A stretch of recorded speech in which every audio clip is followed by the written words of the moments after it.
Del significante en lo real y del milagro del alarido. Se dice que fui un poco precipitado la vez pasada sacando a relucir las consideraciones del presidente Schroeder a propósito de la omnipotencia y la omnisciencia divinas, pareciendo sancionarlas como oportunas. Estaba sencillamente recalcando que este hombre, para quien la experiencia de Dios es por entero discurso, se hacía preguntas a propósito de lo que está en el engarce entre el símbolo y lo real, es decir, a propósito de lo que introduce en lo real la oposición simbólica.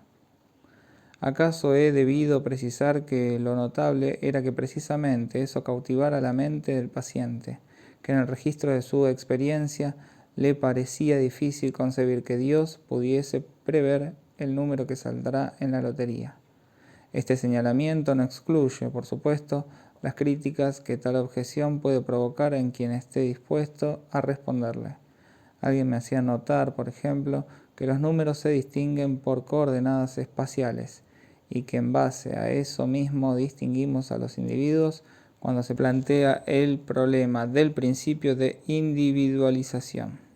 Por mi parte, indiqué la sensibilidad del sujeto, en su parte razonante, respecto a la diferencia que hay entre el lenguaje como simbólico y su diálogo interior permanente, o más exactamente, ese balanceo donde se interroga o se responde a sí mismo un discurso que es vivido por el sujeto como ajeno y como manifestándole una presencia. A partir de la experiencia que nos comunica, se generó en él una creencia en Dios para la que nada lo preparaba. El asunto era para él percibir qué orden de realidad podía responder de esa presencia que cubre una parte del universo, y no todo, porque la potencia divina nada conoce del hombre, nada de su interior, de su sentimiento de la vida, de su vida misma, le es comprensible a Dios, quien solo lo recoge cuando todo está transformado en una notación infinita. Ahora bien, el personaje harto razonante que Schreber, confrontado a una experiencia que tiene para él todos los visos de una realidad y donde percibe el peso propio de la presencia indiscutible de un Dios del lenguaje, se detiene para evocar los límites de su potencia. En un ejemplo donde lo que está en juego es un manejo humano, artificial del lenguaje. Se trata de un futuro contingente, respecto al cual la pregunta sobre la libertad humana y a la vez sobre su imprevisibilidad por Dios puede verdaderamente hacerse. Lo que nos interesa es que Schreber distingue dos planos para él muy diferentes del uso del lenguaje. Esta distinción solo puede adquirir todo su valor para nosotros desde la perspectiva en que admitimos el carácter radicalmente primero de la oposición simbólica del más y del menos, en tanto que solo se distinguen por oposición, aun cuando un soporte material les sea necesario. Escapan de todos modos a cualquier otra coordenada real que no sea la de la ley de su equivalencia en el azar. A partir del momento en que instituimos un juego de alternancia simbólica, debemos suponer, en efecto, que nada en la eficiencia real distingue a los elementos. La necesidad de que tengamos iguales probabilidades de sacar el más o el menos no se debe a una ley de experiencia, sino a una ley a priori. El juego solo será considerado correcto en tanto lleve a cabo la igualdad de las probabilidades. En este plano podemos decir que, al menos al nivel gnoseológico de aprehensión del término, lo simbólico brinda aquí una ley a priori e introduce un modo de operación que escapa a todo lo que podríamos hacer surgir a partir de una deducción de los hechos en lo real. Tenemos a cada instante que volver a preguntarnos por qué estamos tan interesados en la cuestión del delirio. Para comprenderlo, basta recordar la fórmula a menudo empleada por algunos, imprudentemente, respecto al modo de acción del análisis, a saber, que nos apoyamos en la parte sana del yo. ¿Hay acaso ejemplo más manifiesto de la existencia contrastante de una parte sana y una parte alienada del yo, que los delirios que clásicamente se denominan parciales?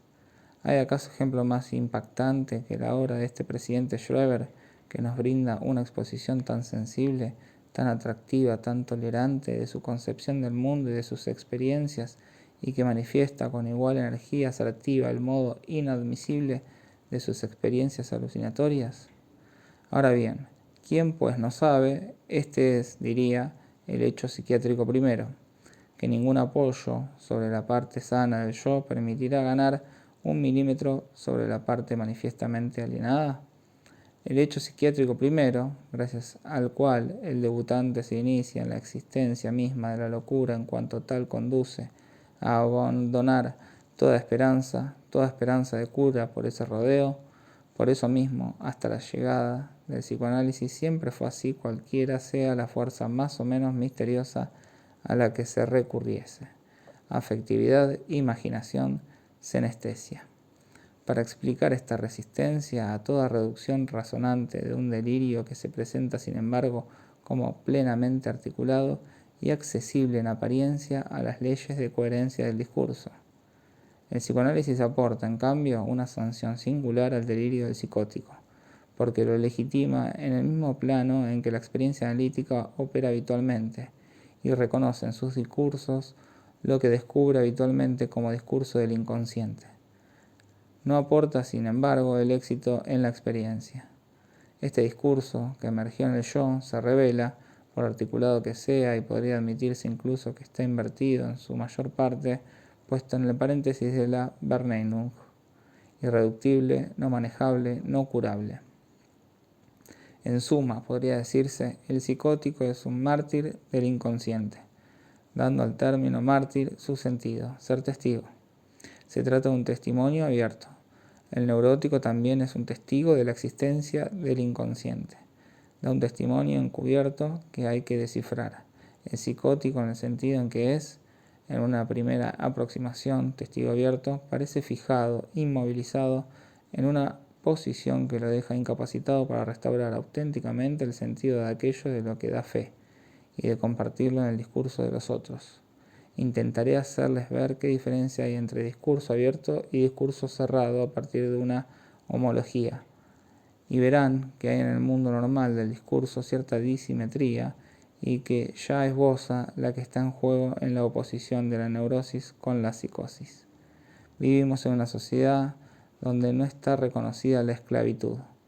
Para la mirada de todo sociólogo o filósofo, es claro que no por ello está abolida. Incluso es objeto de reivindicaciones bastante notorias. Está claro también que si la servidumbre no está abolida, se puede decir que está generalizada. La relación de aquellos a los que llamamos explotadores no deja de ser una relación de servidumbre respecto al conjunto de la economía, al igual que la del común. Así la duplicidad, amo-esclavo, está generalizada en el interior de cada participante de nuestra sociedad. La servidumbre intrínseca de la conciencia en este estado desdichado debe relacionarse con el discurso que provocó esta profunda transformación social. Podemos llamar a ese discurso el mensaje de fraternidad. Se trata de algo nuevo, que no solo apareció en el mundo con el cristianismo, puesto que ya estaba preparado por el estoicismo. Por ejemplo, resumiendo, tras la servidumbre generalizada hay un mensaje secreto, un mensaje de liberación, que subsiste de algún modo en estado reprimido. ¿Ocurre lo mismo con lo que llamaremos el discurso patente de la libertad? De ningún modo. Hace algún tiempo se cayó en cuenta de una discordia entre el hecho puro y simple de la revuelta y la eficacia transformadora de la acción social. Diré incluso que toda la revolución moderna se instituyó en base a esta distinción y a la noción de que el discurso de la libertad era, por definición, no sólo ineficaz, sino profundamente alienado en relación a su meta y a su objeto, que todo lo demostrativo que se vincula con él es, hablando estrictamente, enemigo de todo progreso en el sentido de la libertad, en tanto que ella puede tender a animar algún movimiento continuo en la sociedad. Persiste, sin embargo, el hecho de que ese discurso de la libertad se articula en el fondo de cada quien representando cierto derecho del individuo a la autonomía. Un campo parece indispensable para la respiración mental del hombre moderno, aquel en que afirma su independencia en relación, no solo a todo amo, sino también a todo Dios, el campo de su autonomía irreductible como individuo, como existencia individual. Esto realmente es algo que merece compararse punto por punto con un discurso delirante. Lo es, no deja de tener que ver con la presencia del individuo moderno en el mundo y en sus relaciones con sus semejantes. Seguramente, si les pidiese que formularan, que dieran cuenta de la cuota exacta de libertad imprescriptible en el estado actual de las cosas, e incluso si me respondieran con los derechos del hombre, o con el derecho de la felicidad, o con otras 1000 cosas, al poco andar nos percataríamos de que es en cada uno un discurso íntimo, personal, y que para nada coincide en algún punto con el discurso del vecino.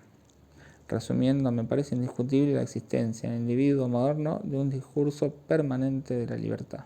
Ahora, ¿cómo puede este discurso ponerse de acuerdo no solo con el discurso del otro, sino con la conducta del otro? Por poco que tienda a fundarla abstractamente en este discurso, es un problema verdaderamente descorazonador. Y los hechos muestran que hay, a cada instante, no solo composición con lo que efectivamente cada quien aporta, sino más bien abandono resignado a la realidad. De igual manera, nuestro delirante Schreber, luego de haber creído ser el sobreviviente único del crepúsculo del mundo, se resigna a reconocer la existencia permanente de la realidad exterior. No puede justificar muy bien por qué la realidad está ahí, pero debe reconocer que lo real efectivamente siempre está allí, que nada ha cambiado notablemente. Esto es para él lo más extraño, porque pertenece a un orden de certeza inferior al que le brinda su experiencia delirante, pero se resigna a él. Obviamente nosotros confiamos mucho menos en el discurso de la libertad, pero en cuanto se trata de actuar, y en particular en nombre de la libertad, nuestra actitud ante lo que hay que soportar de la realidad o de la imposibilidad de actuar en común en el sentido de esa libertad, tiene cabalmente el carácter de un abandono resignado, de una renuncia a lo que sin embargo es una parte esencial de nuestro discurso interior, a saber que tenemos no solo ciertos derechos imprescriptibles, sino que esos derechos están fundados en ciertas libertades primordiales, exigibles en nuestra cultura para todo ser humano.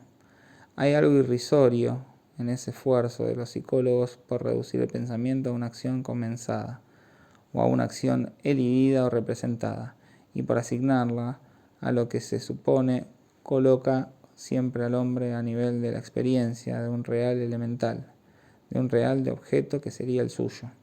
Es harto evidente que el pensamiento constituye para cada quien algo poco estimable, que podríamos llamar una vana rumiación mental. Pero, ¿por qué desvalorizarla? Todos se plantean a cada momento problemas que tienen estrechas relaciones con esas nociones de liberación interior y de manifestación de algo que uno tiene incluido en sí. Desde este punto de vista se llega rápidamente a un impasse, dado que todo tipo de realidad viviente inmersa en el espíritu del área cultural del mundo moderno, en lo esencial, da vueltas sobre lo mismo. Por eso volvemos siempre al carácter obstuso, vacilante de nuestra acción personal, y solo empezamos a considerar que el problema es confuso a partir del momento en que verdaderamente tomamos las cosas en mano como pensadores, cosa que no le ocurre a cualquiera. Todos permanecemos a nivel de una contradicción insoluble entre un discurso, siempre necesario en cierto plano, y una realidad, a la cual, a la vez en principio y de una manera probada por la experiencia, no se coapta. ¿No vemos acaso que la experiencia analítica está profundamente vinculada a ese doble discurso del sujeto, tan discordante y irrisorio que es su yo, el yo de todo hombre moderno? ¿No es manifiesto que la experiencia analítica se entabló a partir del hecho de que a fin de cuentas nadie, en el estado actual de las relaciones interhumanas en nuestra cultura, se siente cómodo? Todos nos sentimos deshonestos con solo tener que enfrentar el más mínimo pedido de consejo, por elemental que sea, que toque a los principios. No es simplemente porque ignoramos demasiadas cosas de la vida del sujeto que no podemos responderle si es mejor casarse o no en determinadas circunstancias, y que, si somos honestos, sentimos que tenemos que mantener nuestra reserva. Es porque la significación misma del matrimonio es para cada uno de nosotros una pregunta que queda abierta, y abierta de tal manera, en lo tocante a su aplicación en cada caso particular, que no nos sentimos capaces de responder cuando somos llamados como directores de conciencia. Esta actitud, cuya pertinencia puede notar cada quien cada vez que no renuncia a sí mismo para representar un personaje y que no hace de moralista o de omnisciente, es también la primera condición que cabe exigir de lo que podemos llamar un psicoterapeuta. La psicoterapéutica debe haberle enseñado los registros de iniciativas tan aventuradas. El análisis partió precisamente de una renuncia a toda toma de partido en el plano del discurso común, con sus desgarramientos profundos en lo tocante a la esencia de las costumbres y al estatuto del individuo en nuestra sociedad. Partió precisamente de la evitación de este plano, se atiene a un discurso diferente, inscrito en el sufrimiento mismo del ser que tenemos frente a nosotros, ya articulado en algo que le escapa, sus síntomas y su estructura, en la medida en que la neurosis obsesiva, por ejemplo, no es simplemente síntomas, sino también estructura. El psicoanálisis nunca se coloca en el plano del discurso de la libertad, aunque éste esté siempre presente, sea constante en el interior de cada quien, con sus contradicciones y sus discordancias, personal a la vez que común, y siempre, imperceptiblemente o no, delirante. El psicoanálisis pone la mira sobre el efecto del discurso en el interior del sujeto, en otro lugar. En consecuencia, la experiencia de un caso como el de Schreber o de cualquier otro enfermo que nos diese un informe tan extenso sobre la estructura discursiva no es susceptible de permitir una aproximación más cercana a lo que significa verdaderamente el yo.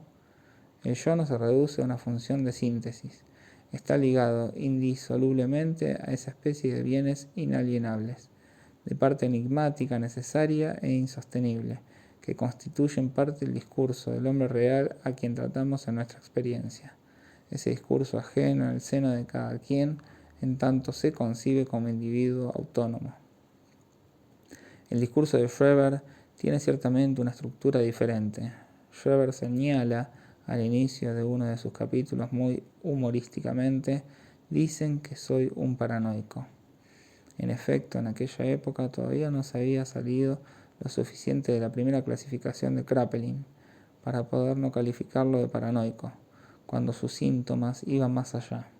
Pero cuando Freud lo dice parafrénico, va mucho más allá, pues la parafrenia es el nombre que Freud propone para la demencia precoz, la esquizofrenia de Bleuler. Volvamos a Schreber. Dicen que soy un paranoico, y dicen que los paranoicos son personas que refieren todo a sí mismas. Si es así, se equivocan. No soy yo quien relaciona todo conmigo, es Él quien relaciona todo conmigo, ese Dios que habla sin parar en mi interior mediante sus diversos agentes y prolongaciones. Él es quien tiene el malhadado hábito, a propósito de todo lo que experimento, de hacerme notar de inmediato que tiene que ver conmigo, o incluso que es mío. No puedo tocar, Schreber es músico, determinada melodía de la flauta mágica, sin que de inmediato él, el que habla, me atribuya los sentimientos correspondientes, pero yo no los tengo. Vemos también al presidente Schreber indignarse enérgicamente de que la voz intervenga para decirle que está involucrado en lo que está diciendo. Por supuesto, estamos en un juego de espejismos, pero no es un espejismo ordinario. Ese otro con mayúscula, considerado como radicalmente ajeno, como errante, que interviene para provocar una convergencia en el sujeto a la segunda potencia, una intencionalización del mundo exterior que el sujeto mismo, en tanto se afirma como yo G, rechaza con gran energía. Hablamos de alucinaciones. ¿Tenemos realmente derecho de hacerlo?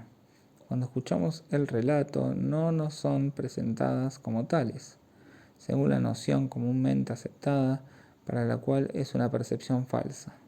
Se trata de algo que surge en el mundo externo y que se impone como percepción, un trastorno, una ruptura en el texto de lo real. En otros términos, la alucinación está situada en lo real.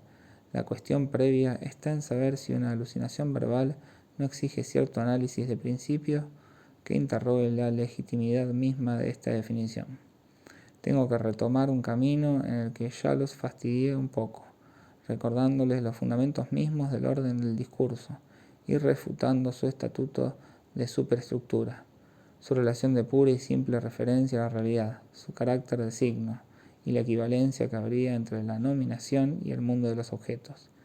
Intentemos retomar la pregunta desde un ángulo más cercano a la experiencia.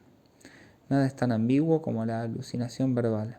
Los análisis clásicos dejan ya entrever, al menos en algunos casos, la parte de creación del sujeto.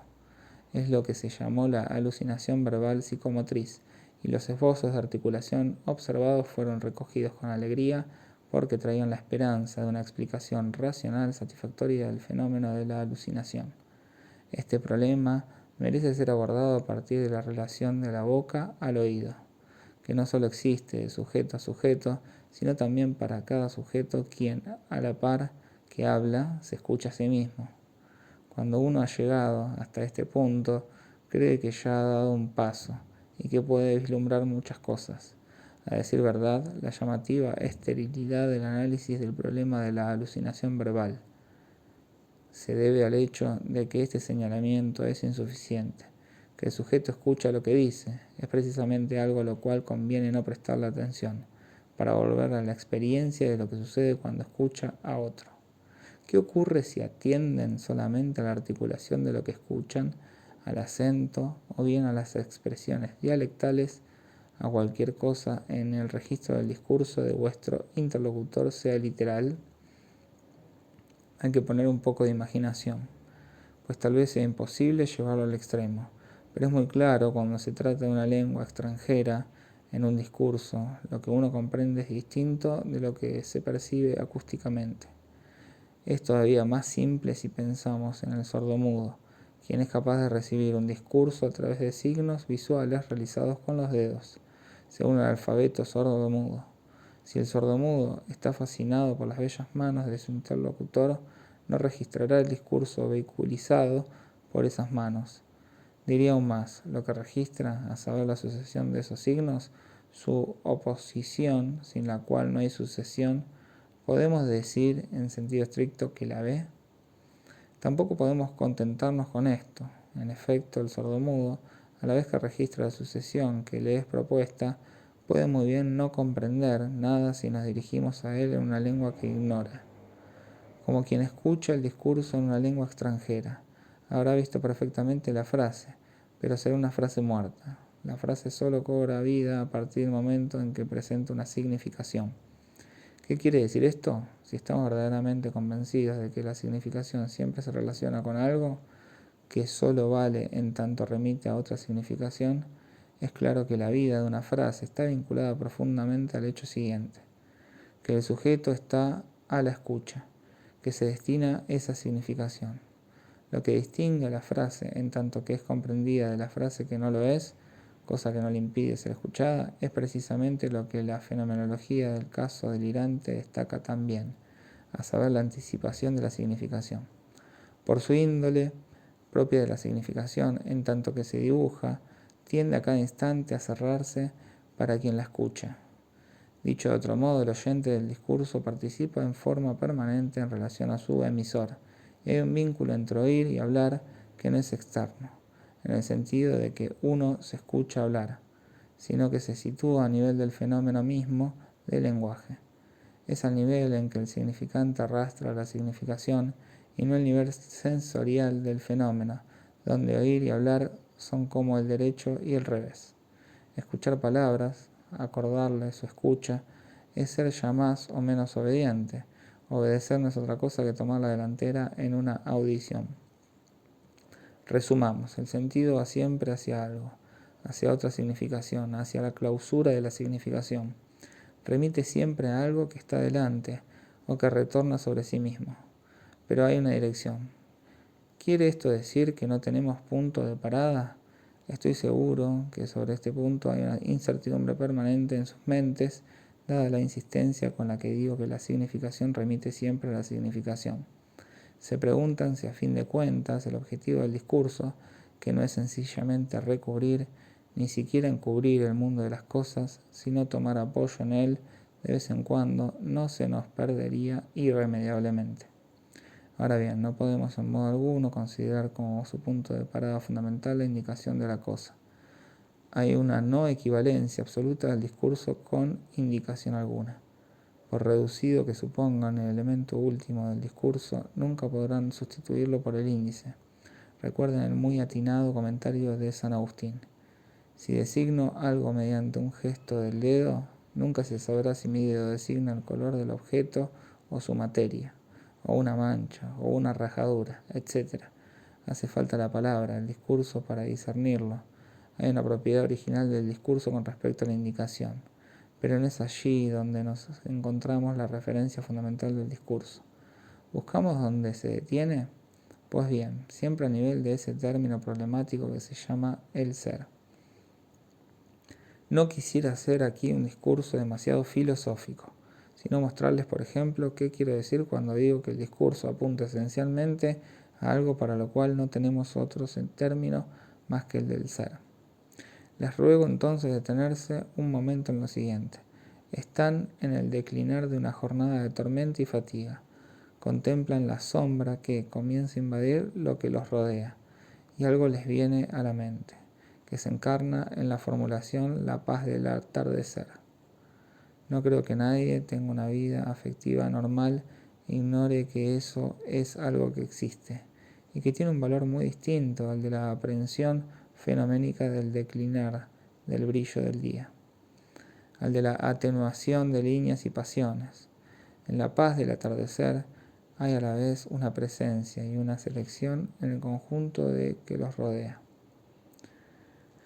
¿Qué vínculo hay entre la formulación la paz del atardecer y lo que experimentan? ¿No es absurdo preguntarse si seres que no se hiciesen existir esa paz del atardecer como distinta, que no la formulasen verbalmente, podrían distinguirla de cualquier otro registro bajo el cual la realidad temporal puede ser aprendida? Podría ser, por ejemplo, un sentimiento de pánico ante la presencia del mundo, una agitación que incluso observan en el mismo momento, en el comportamiento de vuestro gato, que parece buscar en todos los rincones la presencia de algún espectro, o esa angustia que atribuimos a los primitivos, sin saber nada de ella, ante la puesta del sol, cuando pensamos que quizá temen que el sol no vuelva, lo cual para nada es impensable. En suma, una inquietud, una búsqueda. ¿Ven? ¿No es cierto que esto deja intacta la cuestión de saber qué relación mantiene con su formulación verbal ese orden de ser, que realmente tiene su existencia, equivalente a toda suerte de otras existencias en nuestra vivencia, y que se llama la paz del atardecer? Podemos ahora observar que algo totalmente diferente sucede si somos nosotros quienes hemos llamado a esa paz del atardecer. Si preparamos esa formulación antes de aplicarla, o si ella nos sorprende, nos interrumpe apaciguando el movimiento de agitaciones que nos habitan, cuando precisamente no estamos a su escucha, cuando está fuera de nuestro campo, súbitamente nos cae encima y adquiere todo su valor, sorprendidos como estábamos por esa formulación más o menos endofásica, más o menos inspirada, que nos llega como un murmullo del exterior, manifestación del discurso en tanto que apenas nos pertenece, que hace eco a todo lo que de golpe tiene para nosotros de significante esa presencia, articulación que no sabemos si viene de afuera o de dentro, la paz del atardecer, sin zanjar en su esencia la cuestión de lo tocante a la relación del significante, en cuanto significante del lenguaje, con algo que sin él nunca sería nombrado. Es notable que mientras menos lo articulamos, mientras menos hablamos, más nos habla. Cuanto más ajenos somos a lo que está en juego en ese ser, más tiende éste a presentársenos, acompañado de esa formulación pacificadora que se presenta como indeterminada en el límite del campo de nuestra autonomía motriz y de ese algo que nos es dicho desde el exterior, de aquello por lo cual, en el límite, el mundo nos habla. ¿Qué quiere decir ese ser o no del lenguaje que es la paz del atardecer? En la medida en que nos lo esperamos, ni la anhelamos, ni siquiera pensamos desde hace mucho en ella, se nos presenta esencialmente como un significante. Ninguna construcción experimentalista puede justificar su existencia. Hay ahí un dato, una manera de tomar ese momento del atardecer como significante, y podemos estar abiertos o cerrados a él. Lo recibimos precisamente en la medida en que estábamos cerrados a él, con ese singular fenómeno de eco, o al menos su esbozo, que consiste en la aparición de lo que en el límite de nuestra captación por el fenómeno se formulara para nosotros comúnmente con estas palabras: la paz del atardecer. Llegamos ahora al límite donde el discurso desemboca en algo más allá de la significación, sobre el significante en lo real. Nunca sabremos, en la perfecta ambigüedad en que subsiste, lo que debe al matrimonio con el discurso. Ven que cuanto más nos sorprende ese significante, es decir, en principio se nos escapa, más se presenta como una franja, más o menos adecuada, de fenómeno de discurso. Pues bien, se trata para nosotros, es la hipótesis de trabajo que propongo, de buscar qué hay en el centro de la experiencia del presidente Schreber, qué siente sin saberlo, en el borde del campo de su experiencia, que es franja, arrastrado como está por la espuma que provoca ese significante que no percibe en cuanto tal, pero que en su límite organiza todos estos fenómenos. Le dije la vez pasada que la continuidad de ese discurso perpetuo es vivida por el sujeto, no sólo como una puesta a prueba de sus capacidades del discurso, sino como un desafío y una exigencia fuera de la cual se siente súbitamente presa de una ruptura con la única presencia en el mundo que aún existe en el momento de su delirio, la de ese otro absoluto, ese interlocutor que ha vaciado el universo de toda presencia auténtica. ¿En qué se apoya la voluptuosidad inefable, tonalidad fundamental de la vida del sujeto que se liga de este discurso? En esta observación particularmente vívida y de una inquebrantable vinculación con la verdad, Schreber anota qué sucede cuando ese discurso al que está suspendido dolorosamente se detiene. Se producen fenómenos que difieren de los del discurso continuo interior, enlentecimientos, suspensiones, interrupciones a las que el sujeto se ve obligado a aportar un complemento. La retirada del Dios ambiguo y doble del que se trata, que habitualmente se presenta bajo su forma llamada interior, se acompaña para el sujeto de sensaciones muy dolorosas, pero sobre todo de 4 connotaciones que son del orden del lenguaje. En primer lugar, tenemos lo que él llama el milagro del alarido. Le resulta imposible no dejar escapar un grito prolongado, que lo sorprende con tal brutalidad que él mismo señala que, si en ese momento tiene algo en la boca, puede hacérselo escupir. Es necesario que se contenga para que esto no se produzca en público, y está lejos de lograrlo siempre. Fenómeno bastante llamativo. Si vemos en ese grito el borde más extremo, más reducido, de la participación motora de la boca en la palabra. Si hay algo mediante lo cual la palabra llega a combinarse con una función vocal absolutamente asignificante y que empero contiene todos los significantes posibles, es precisamente lo que nos estremece en el alarido del perro ante la luna. En segundo lugar, está el llamado de socorro, que se supone es escuchado por los nervios divinos que se han separado de él, pero que abandonan tras sí una suerte de cola de cometa. En un primer tiempo, el del apego a las tierras, Schreber no podía estar en comunión efusiva con los rayos divinos, sin que en su boca saltasen una o varias almas examinadas. Pero después de cierta estabilización de su mundo imaginario, esto ya no se produce. En cambio, aún se producen fenómenos angustiantes, cuando algunas de esas entidades animadas en medio de la que vive son dejadas a la rastra y emiten gritos de socorro ante la retirada de Dios. Este fenómeno de llamado de socorro es algo distinto al alarido. El alarido no es sino puro significante, mientras que el pedido de ayuda tiene una significación, por elemental que sea. Esto no es todo. En tercer lugar, hay toda clase de ruidos del exterior, cualesquiera sean, algo que pasa en el corredor del sanatorio, o un ruido de afuera, un aullido, un relincho que son, dice, milagros hechos expresamente para él, siempre es algo que tiene un sentido humano. Entre una significación evanescente, que es la del alarido, y la emisión obtenida del llamado, que según él no es el suyo, ya que lo sorprende desde el exterior, observamos toda una gama de fenómenos que se caracterizan por un estallido de la significación.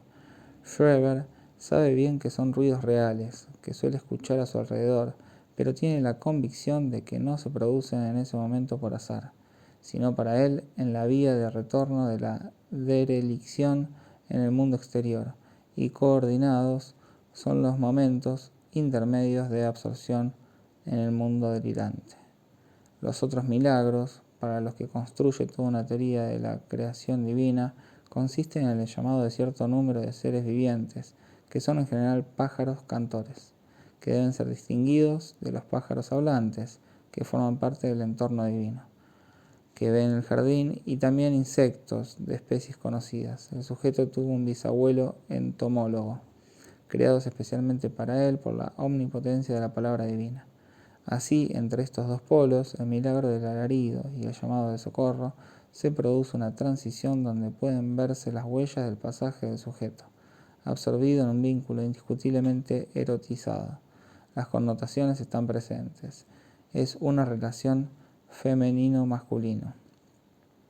El fenómeno fundamental del delirio de Schreber se estabilizó en un campo unsinning, insensato, de significaciones erotizadas. Con el tiempo, el sujeto terminó por neutralizar extremadamente el ejercicio al que se sometió, que consiste en colmar las frases interrumpidas. Ningún otro modo de responder, interrogándolas o insultándolas, vale en el juego. Es necesario, dice, que yo esté ligado a la actividad del Dios mismo que me habla en su lengua fundamental, por absurdo y humillante que sea el carácter de su interrogación. Pues bien, cada vez que el sujeto sale de ese campo enigmático, cada vez que se instaura un estado cuya llegada parecería debe anhelar cual un respiro, se produce una iluminación en franja del mundo externo, que lo recorre con todos los elementos componentes del lenguaje, en tanto disociados. Por un lado, la actividad vocal, en su forma más elemental, acompañada incluso por una suerte de sentimiento de desasosiego vinculado en el sujeto a cierta vergüenza. Por otro, una significación que se connota como la de un llamado de socorro correlativo al abandono del que es objeto en ese momento, seguido por ese algo que, luego de nuestro análisis, no parecerá mucho más alucinatorio, a fin de cuentas, que esos fenómenos del lenguaje que permanecen, en suma, intactos en su misterio. Incluso nunca los llama sino palabras interiores. Schreber describe el singular trayecto de los rayos que preceden la inducción de las palabras divinas, transformados en hilos, de los que tiene cierta aprehensión visual, o al menos espacial. Se dirigen hacia él desde el fondo del horizonte, rodean su cabeza para incidir en él por atrás. Todo permite pensar que este fenómeno, que preludia la puesta en juego del discurso divino en cuanto tal, se despliega en lo que podría llamarse un tres espacio, vinculado a la estructura del significante y de la significación, especialización previa a toda dualización posible del fenómeno del lenguaje. Lo que sucede en el momento en que cesa este fenómeno es diferente. La realidad se vuelve el sostén de otros fenómenos, aquellos que clásicamente se reducen a la creencia. Si el término de alucinación debe ser relacionado con una transformación de la realidad, solo a este nivel tenemos derecho a mantenerlo, para conservar cierta coherencia en nuestro lenguaje. Lo que signa a la alucinación es ese sentimiento particular del sujeto, en el límite entre sentimiento de realidad y sentimiento de irrealidad. Sentimiento de nacimiento, cercano, de novedad, y no cualquiera, novedad a su servicio que hace irrupción en el mundo externo. Esto pertenece a otro orden que lo que aparece en relación con la significación o la significancia. Se trata verdaderamente de una realidad creada, que se manifiesta, aunque parezca imposible, en el seno de la realidad como algo nuevo. La alucinación, en tanto que invención de la realidad, constituye el soporte de lo que el sujeto experimenta. Pienso haberles hecho captar hoy el esquema que intenté presentarles, con todo lo que entraña de problemático. Nos preguntamos acerca del sentido que debe darse al término alucinación, para llegar a clasificar las alucinaciones de modo adecuado. Conviene observarlas en los contrastes recíprocos, las oposiciones complementarias que el sujeto mismo señala. Estas oposiciones forman parte, en efecto, de una misma organización subjetiva, y por ser el sujeto quien nos la proporciona, tiene mayor valor que si fuesen establecidas por un observador. Además, hay que seguir su sucesión en el tiempo. Intenté hacerles entrever que en Schreber se trata de algo que está siempre a punto de sorprenderlo, que nunca se descubre, pero que se sitúa en el orden de sus relaciones con el lenguaje, de esos fenómenos del lenguaje a los que el sujeto permanece ligado por una compulsión muy especial, que constituyen el centro en que al fin culmina la resolución de su delirio. Hay aquí una topología subjetiva que reposa enteramente en lo siguiente, que el análisis nos brinda, que puede haber un significante inconsciente. Se trata de saber cómo ese significante inconsciente se sitúa en la psicosis. Parece realmente exterior al sujeto, pero es una exterioridad distinta de la que se evoca cuando nos presentan la alucinación y el delirio como una perturbación de la realidad, ya que el sujeto está vinculado a ella por una fijación erótica. Tenemos que concebir aquí el espacio hablante en cuanto tal que el sujeto no puede prescindir de él sin una transición dramática, donde aparecen fenómenos alucinatorios, es decir, donde la realidad también misma se presenta como afectada, como significante también. Esta noción topográfica va en el sentido de la pregunta ya formulada sobre la diferencia entre la Verwerfung y la Verdrängung, en lo tocante a su localización subjetiva. Lo que intenté hacerles comprender hoy constituye una primera aproximación a esta oposición. 8 de febrero de 1956.